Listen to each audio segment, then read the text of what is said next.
So it's a good thing Charlotte mentioned that we can pay her afterwards, because I just took this necklace, right? But I have a little baggie here in my pocket, so I won't forget. But isn't this beautiful, right? It's gorgeous. I'm like, oh, because there's nothing better than shopping while speaking, as far as I'm concerned, right? It's true. I'm sort of a fan of shopping. Anyway, we won't go into detail about that today, because really we're talking about forgiveness. So here's my question.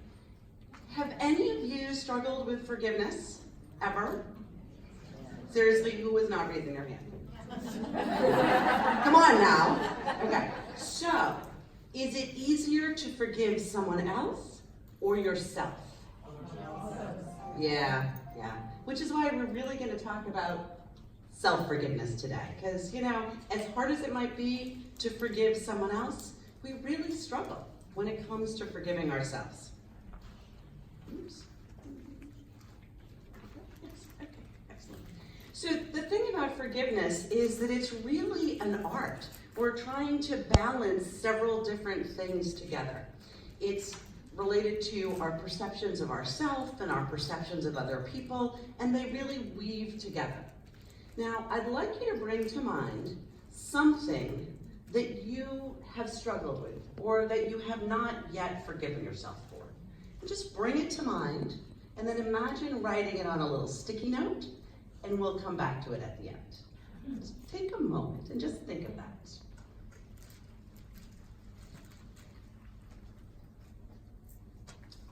There's a lot in forgiveness. There's a whole variety of different emotions, right? It literally has to do with looking at things like accountability and justice and caring. There's connection, there's attachment, there's detachment.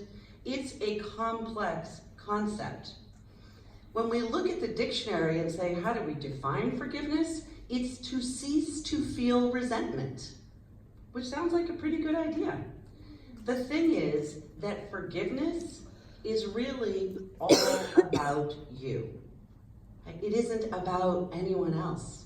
And that's the thing that's most important, because you're the person who is in charge of and fully responsible for your own thoughts, feelings, and actions.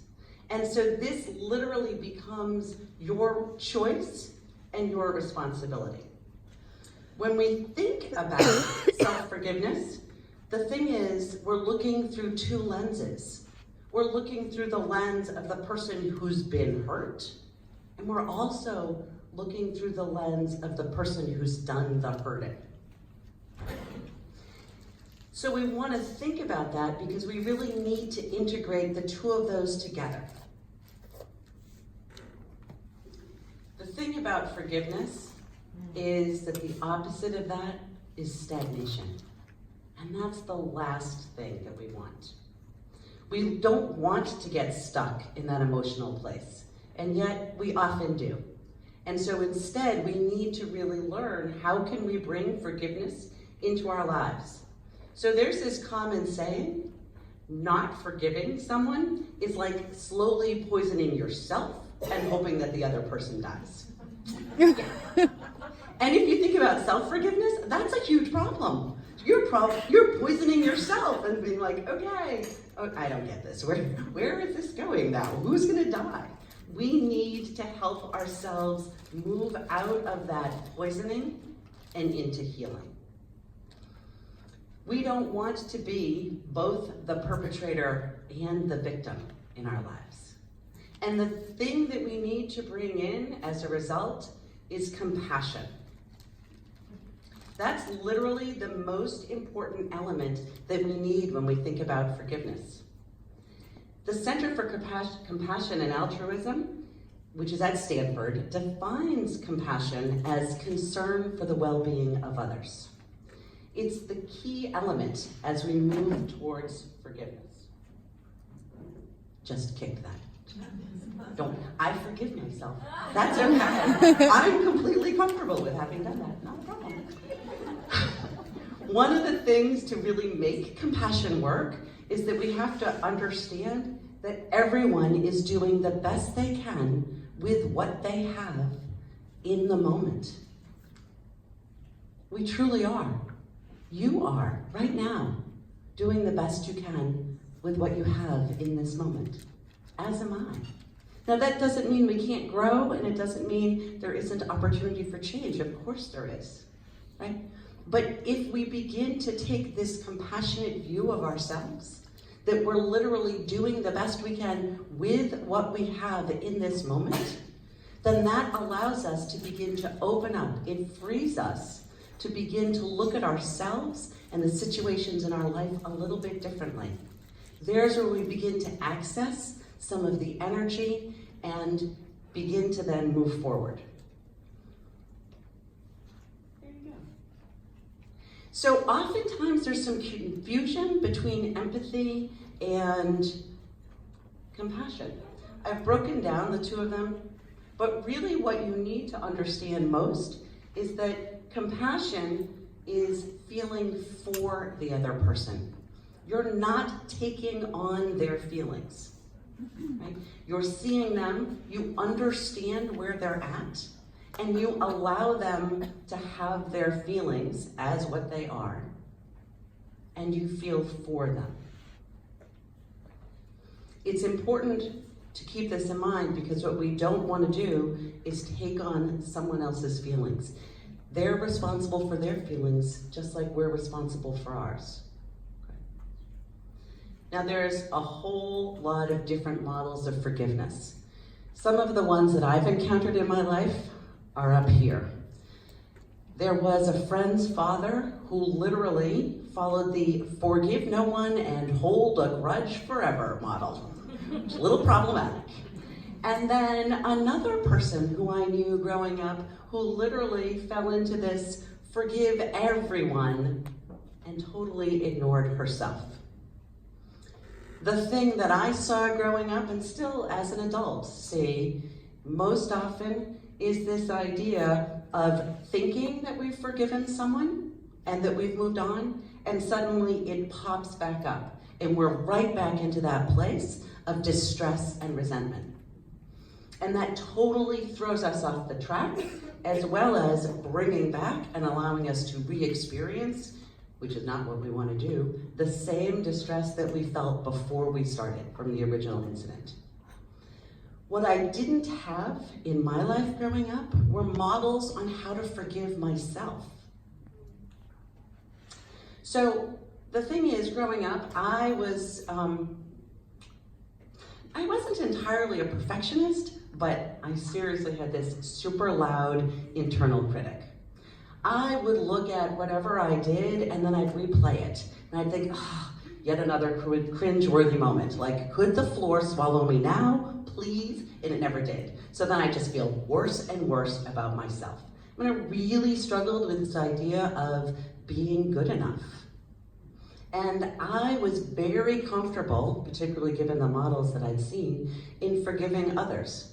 Well, I mean, and then there was a point where I'm like, okay, if you go too far, then that's it, right? So I apparently went to cut people off or forgive everyone, but that wasn't applied to me, right? So instead, I would have on replay anything that I did that was uncomfortable. So when I kicked this little power strip now, earlier in my life, I would have been obsessing over that for like the next 4 days. I'm like, oh my God, can you believe I did that? Who does that? What an idiot. What do they all think? Are you kidding me? Blah, blah, blah. Right? It would just not stop.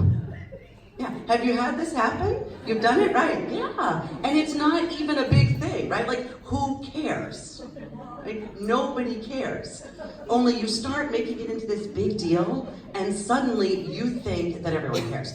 What I compare this to, okay, maybe none of you had acne when you went to high school, and it wasn't bad, but like I'd start to get a pimple, and I literally would think going into the building, oh my God, they see the pimple first. Like, right? That's what everyone sees. Like, the pimple enters the building, and I'm behind it. And you know that the minute you worry about something, like that's what happens. I'm like, I'm pretty impressed. I don't see any big ones this morning, so apparently I wasn't worried. That's awesome, because you guys are great, and I knew it would be okay. But, you know, I definitely am at an age where the teenage acne has returned as a non-teen. I'm like, go through my third adolescence, apparently. right? But what was the thing about the pimple? Is that I was worried about mine, you were worried about yours. Were you looking at mine? No, you were too worried about yours. Or you were too grateful that you didn't have one. So you're like, oh, thank God, that's not me today. Like, made it through another week, right? I know, believe me, because we're all alike. That's what happens. We get so worried about what people will think about us, and then we take these teeny little things and we hold on to them as if they're what defines us, and yet they're not. So ultimately what I learned is that forgiveness starts with the skill of self-compassion. When we take this idea of being willing to be kind to ourselves, recognizing that we're responsible for our own thoughts, feelings, and actions, and also understanding that really nobody else is paying as much attention to us as we are, because everybody's busy paying attention to themselves, then we begin to have this opening that allows us to start moving towards self-compassion. Now, one of the things that's important to understand is that research indicates that actually self-forgiveness is both interpersonal and intrapersonal, as is forgiveness. There's a lot more research on interpersonal forgiveness. There's not a lot of research on intrapersonal forgiveness, right? So if you think about that, what is this saying? Even as a society, so I'm from the US, but I've looked at the literature across the world. There's nobody really paying attention to self-forgiveness, right? We research everything. And we've looked at the research for forgiveness, but not self-forgiveness. So today is when you can start to do something a little different. You can say, all right, you know what? So what if there isn't any research? I'm going for it. I'm gonna start this journey. I am gonna forgive myself for whatever. And then you're gonna keep doing it.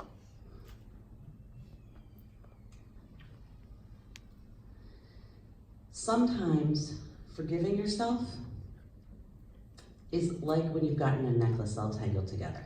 Have you had that happen? Yeah. If you have particularly a small link chain, right? Even two, definitely, but even if you have one, if you ever pulled it out of your drawer and you're like, oh my God, where'd that knot come from? Come on, and you start trying to untangle it, and the more you try, the harder the knot is. And maybe you do what I do, which is I get out like a safety pin and then I'm laboriously trying to separate it. I'm like, I am determined, I am gonna get this. And you try, and then you begin to sweat, and then you begin to get aggravated, and then you're really tempted to just break it apart and like, who cares anyway? It's a stupid necklace, I never liked it. Okay, maybe you don't go that far. But, you know, I have been known to have that real feeling of agitation, which often then goes hand in hand with this thought that we're not good enough, right? Suddenly, that gets tied up in this idea of, why can't I do this? What's wrong with me that I can't get this necklace untangled? See, because it doesn't take much for us to move into what's wrong with me. Now, the reason that this tangle is so important is because what's happening emotionally and in our brain is that our entire limbic system is getting activated, right? Our amygdala, which is always on the lookout for threats, is beginning to start shooting hormones through our body. So we've got adrenaline, and we've got cortisol. We have everything that is related to that fight, flight, or flee immediately going through us because it's a challenge. It's not that it's an actual threat, but the fact that there's a challenge where we're beginning to get frustrated that's enough to set off your limbic system. And the minute that you pair that, and this does happen, with a thought of, I'm not good enough, well, now you're creating a brain pathway that says, hey, if anything goes wrong, I'm gonna react and I'm gonna feel bad. Because that's literally how we do this. So that when our emotions go hand in hand with an activity, those are the start of neural pathways. And the thing about us, particularly as women, is that we have a real tendency to repeat over and over again the things that we think we've done wrong. Or to immediately think, oh, definitely there's something wrong with me. And this becomes a bigger problem because over and over as we're doing this, we're both strengthening that negative association, but more importantly, our temper is fraying and we're causing harm to ourselves emotionally as well as physically. Because it isn't good for your body to be in that kind of stress reaction over and over, particularly not about whether or not a necklace is tangled up. I mean, seriously, does that matter? That matters even less. Like, chances are you've got more than one necklace, right? If you can't undo it, that's okay. Move on to something else. The reason, though, that you can't undo it has to do with the fact that when you're under that kind of stress, it inhibits your ability to think creatively and think logically. Literally, your cognitive capacity sort of goes out the window, and there you're stuck. So you're frustrated, and you can't even come up with a good solution. And so what is it that we need to do? Almost always, the solution is to walk away, to take a couple of breaths, and then to go back. Literally, breathing works. It is the number one thing that will calm down your limbic system. It helps your amygdala chill out. And so whether it's something as minor as how do I get my necklace untangled, or how do I not repeat over and over again that I'm an idiot for kicking something on the stage, whatever it is that comes into your life, the first step is always going to be take a moment for yourself and breathe. And then what you're going to do is you're going to move this into self-compassion. Because self-compassion involves three components. It's the idea of kindness, treating yourself the way you would treat somebody that you care about, common humanity, understanding that we're all the same. Every single one of us struggles, every single one of us does dumb things. It just can't be helped, we're human, right? Nobody is perfect. And then the third element of self-compassion is mindfulness. Have you guys heard of Brené Brown? Ever heard of her? Yeah. So, and Kristen Neff is the one who, Dr. Kristen Neff, did the research on self-compassion. Well, the two of them were teaching a workshop together, and Kristen Neff went over this explanation for Brené Brown. And then Brené Brown says, I can't do a Texas accent, so I won't, but she says, you know, Kristen, I don't really like that word mindfulness. It sounds too woo-woo for me. And then she says, how about we call it courageous presence? Right? Hashtag courageous presence. Seriously, use this everywhere. Because suddenly, like for me, when I heard that, I'm a psychologist, I teach people about mindfulness, but when I heard courageous presence, I thought, this is transformative. Because it's really going to help people understand that it takes courage to be present with who you are in the moment. And that's what mindfulness is, right? It's being present in the moment without judgment. And so courageous presence, that's literally what we want to bring as we're bringing forward this idea of self-compassion. The other piece, and this comes from Brené Brown's research, and it's a small piece, but here's the thing. If you are judgmental to yourself and do not treat yourself with self-compassion, then what you're doing is you're linking compassion and judgment. So you go to be compassionate to somebody else, and guess what? There's an underlying layer of judgment. It may not be the largest thing, not that you can't be compassionate, but you've created a neural pathway, you've created a link between compassion and judgment. And so it's even more important, not just for yourself, but for your relationships, to try to unhook that link and begin to treat yourself without judgment and with compassion. That's how we literally learn to make a difference. And so, truly, we need self-compassion both to forgive others and to forgive ourselves. And by the way, Kristen Neff's research shows that you cannot sustain compassion for others without self-compassion. You can have compassion, but it'll wear off. You need to begin to learn to practice self-compassion to be able to sustain compassion for others. And I'm guessing that compassion for others is something that's pretty important to each of you. I know it's important to me, right? We're here because we want to make a difference in the world. So obviously compassion is something we care about. And so self-compassion becomes truly the area that we want you to look at. And that means that you need to stand in the present. That you don't want to be looking back towards the past, because that's already happened. And you don't need to focus on the future, because the point of life is to be in the now. So, oops. There we go. When we can move into self-forgiveness, then we can become our own best friend. So there's an exercise that you can do. But what I want you to remember first and foremost is that your worth is not attached to outcome. You are worthy simply because you live and breathe. You are. So, if you think about the thing that you made a little mental note about earlier today, this is what you can try to do. Write a letter to yourself about the event. One day later, read the letter as if it came from someone else. And then respond using the word you. Respond as if you're someone else. Because research shows that it's a lot easier for us to access compassion when we think about somebody else. And then a day later, read the letter that's the response to the original. And if you're still stuck in that situation, then do it again. But this is literally a way to actively bring compassion and then forgiveness to yourself. So here are the steps. This is why we have heal. H, for honestly acknowledging your feelings and what's gone on. E, embracing the decision to heal yourself because you're worth it. A, accept with compassion both what you've done and what's gone on in your life. And L, let go of judgment, right? Hashtag courageous presence. Literally, what we have the opportunity to do is to begin to change the world by starting with ourselves. As we bring in self-forgiveness, all of our relationships change. And literally, that's how we make a difference in the world. Thank you.